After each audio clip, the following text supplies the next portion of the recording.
ഛത്തീസ്ഗഡിൽ ജയിൽ മോചിതരായ 2 മലയാളി കന്യാസ്ത്രീകൾ ഈ ആഴ്ച അവസാനത്തോടെ കേരളത്തിലെത്തും. ബജ്രംഗ് ദൾ നേതാവ് ജ്യോതി ശർമ്മയ്ക്കും പ്രവർത്തകർക്കുമെതിരെ പെൺകുട്ടികൾ നൽകിയ പരാതിയിൽ പോലീസ് ഇതുവരെ കേസെടുത്തിട്ടില്ല. കന്യാസ്ത്രീകളുടെ അറസ്റ്റും മോചനവുമായി ബന്ധപ്പെട്ട് സംസ്ഥാന ബിജെപിയിൽ ഭിന്നതയും രൂക്ഷമാണ്. അജീഷ് ജയകുമാറും അലക്സ മുഹമ്മദും ഉണ്ട്. ആദ്യം അലക്സിലേക്കാണ്. അലക്സ്, ഈ പറഞ്ഞതുപോലെ ക്രൈസ്തവ വോട്ടുകളുടെ ഒരു കൺസോൾട്ടേഷൻ ശ്രമിച്ച് അത് ഏറെക്കുറെ ഉറപ്പാക്കുന്ന ഘട്ടത്തിൽ, പ്രത്യേകിച്ച് തദ്ദേശ തെരഞ്ഞെടുപ്പും സംസ്ഥാന നിയമസഭാ തെരഞ്ഞെടുപ്പൊക്കെ അടുത്തിരിക്കെ ബിജെപിക്ക് ഏറ്റ ആഘാതമായിരുന്നു ഈ ഛത്തീസ്ഗഡിലെ കേസ്. ഇതുമായി ബന്ധപ്പെട്ട് ഇപ്പോൾ പാർട്ടിക്കകത്ത് ഭിന്നത രൂക്ഷമാകുന്നു. വിവരങ്ങൾ സുഹേല്, സംസ്ഥാനത്ത് ഈ ക്രൈസ്തവ നയതന്ത്രത്തിന് ചുക്കാൻ പിടിച്ചത് ബി.ജെ.പി. ദേശീയ നേതൃത്വമാണ്. ബി.ജെ.പി. ദേശീയ നേതൃത്വത്തിന്റെ നിർദ്ദേശപ്രകാരമാണ് സംസ്ഥാന നേതൃത്വം വിവിധ പദ്ധതികൾ ക്രൈസ്തവ സമൂഹത്തെ അടുപ്പിച്ചു നിർത്തുന്നതിന് വേണ്ടിയുള്ള വിവിധ നടപടികൾ സ്വീകരിച്ചത്. അത് ഈസ്റ്റർ ദിന നയതന്ത്രമാകട്ടെ, ക്രിസ്മസ് ദിനത്തിലെ സന്ദർശനമാകട്ടെ, ആ തരത്തിൽ ക്രൈസ്തവരെ അടുപ്പിച്ചു നിർത്തുന്നതിന് വേണ്ടിയുള്ള നടപടികൾ സ്വീകരിച്ചത് മുഴുവൻ ദേശീയ നേതൃത്വത്തിന്റെ നിർദ്ദേശപ്രകാരമാണ്. പക്ഷേ ഈ ഛത്തീസ്ഗഡിൽ മലയാളി കന്യാസ്ത്രീകൾ അറസ്റ്റ് ചെയ്തതും അവരുടെ മോചനവുമായി ബന്ധപ്പെട്ട കാര്യത്തിൽ ഈ നയതന്ത്രം മുഴുവൻ പാളി എന്ന വിലയിരുത്തലാണ് ബി.ജെ.പി. സംസ്ഥാന നേതൃത്വത്തിൽ ഒരു വിഭാഗത്തിനുള്ളത്. ആ തരത്തിൽ രൂക്ഷമായി സംസ്ഥാന നേതൃത്വം കൈക്കൊണ്ട തീരുമാനത്തിനെതിരെ വിമർശനം ഉയർത്തുകയും ചെയ്യുന്നുണ്ട്. ഇതിൽ പ്രധാനപ്പെട്ട കാര്യം നേതൃത്വവുമായി ഒരു കൂടിയാലോചന ഈ വിഷയത്തിൽ നടന്നിട്ടില്ല എന്നുള്ളതാണ് ഒരു വിഭാഗം ആരോപിക്കുന്നത്. ഇതിന്റെ കൂടിയാലോചനയിൽ ആദ്യഘട്ട ചർച്ചകളിൽ പങ്കെടുത്തത് ബി.ജെ.പി. സംസ്ഥാന അധ്യക്ഷൻ രാജീവ് ചന്ദ്രശേഖർ, ഒപ്പം നാല് ജനറൽ സെക്രട്ടറിമാരും ഒപ്പം ഉപാധ്യക്ഷൻ കൂടിയായ ഷോൺ ജോർജുമാണ് ഇതിന്റെ ചർച്ചകളിൽ പങ്കെടുത്തത്.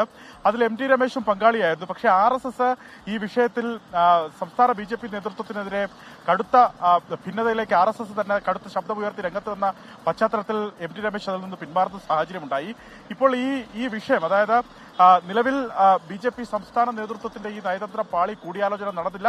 ഇത്തരം വിഷയങ്ങൾ ദേശീയ നേതൃത്വത്തെ അറിയിക്കാനാണ് ഒരു വിഭാഗം തീരുമാനിച്ചിരിക്കുന്നത്. അതിൽ മുൻ സംസ്ഥാന അധ്യക്ഷൻ കെ സുരേന്ദ്രനും അതുപോലെ എം ടി രമേശ് അടക്കം ഗ്രൂപ്പിനതീതമായി കൈകോർക്കുന്നു എന്നുള്ള വിവരം കൂടി വരുന്നുണ്ട്. അതിൽ മറ്റൊരു പ്രധാനപ്പെട്ട ഡെവലപ്മെന്റ് കൂടിയുണ്ട് സുഹൈൽ. അതിപ്പോൾ ഏറ്റവും ഒടുവിൽ വരുന്നതാണ്. അതായത് ഈ കന്യാസ്ത്രീകൾ ജയിൽ മോചിതരായിട്ട് പോലും ഇവരെ ബി.ജെ.പി. സംശയനിഴലിൽ നിർത്തുന്ന സംസ്ഥാന ബി.ജെ.പി. എന്നുള്ളതാണ്. അല്പം മുമ്പ് ബി.ജെ.പിയുടെ സംസ്ഥാന ജനറൽ സെക്രട്ടറി എസ് സുരേഷ് നടത്തിയൊരു പ്രതികരണം, കന്യാസ്ത്രീകൾ കുറ്റം ചെയ്തിട്ടുണ്ടോ എന്നുള്ള കാര്യം ബി.ജെ.പിക്ക് അറിയില്ല എന്നുള്ളതാണ്. കേസിന്റെ മെറിറ്റിലേക്ക് പാർട്ടി കടന്നിട്ടില്ല. അവരെ എത്രയും വേഗം ജയിലിന് പുറത്തെത്തിക്കണം എന്നത് മാത്രമായിരുന്നു ബി.ജെ.പിയുടെ ലക്ഷ്യം. പ്രോസിക്യൂഷനെ ബി.ജെ.പി.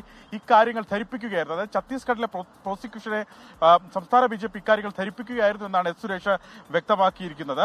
കന്യാസ്ത്രീകൾ കുറ്റക്കാരല്ല എന്ന് സംസ്ഥാന അധ്യക്ഷൻ രാജീവ് ചന്ദ്രശേഖർ ഡൽഹിയിൽ പറഞ്ഞത് അത് അദ്ദേഹത്തിന്റെ നിഷ്കളങ്കമായി പറഞ്ഞതാകാമെന്ന പ്രതികരണമാണ് എസ് സുരേഷ് നടത്തുന്നത്. ക്രൈസ്തവ സഭകളുടെ അഭ്യർത്ഥന പരിഗണിച്ചാണ് ബി.ജെ.പി. വിഷയത്തിൽ ഇടപെട്ടതും കന്യാസ്ത്രീകളെ പുറത്തിറക്കിയതെന്നും എസ് സുരേഷ് വ്യക്തമാക്കുന്നു.